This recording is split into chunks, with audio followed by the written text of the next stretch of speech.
Hello, this is slide 5, and for slide 5, I'm going to be ending my oral presentation with a conclusion.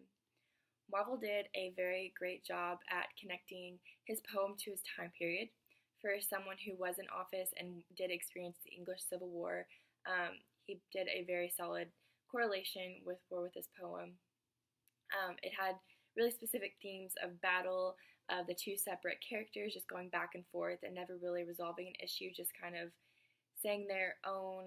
ideas of what they felt and their own reasons for opposing the opposite side, which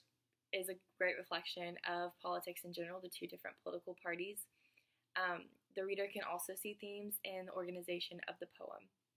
When you look at the structure and how each stanza has its own personality per se, but also has an equal stanza, line length, and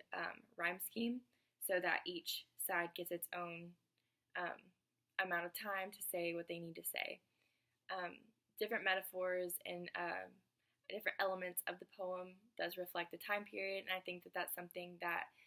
the reader can really understand whenever they go back and read about Marvel's history and all that he was involved in. Looking at the poem firsthand, it just looks like a simple poem, but looking more into it helped me understand that it did correlate to the time period, which is more common than you would think. So overall, the concept of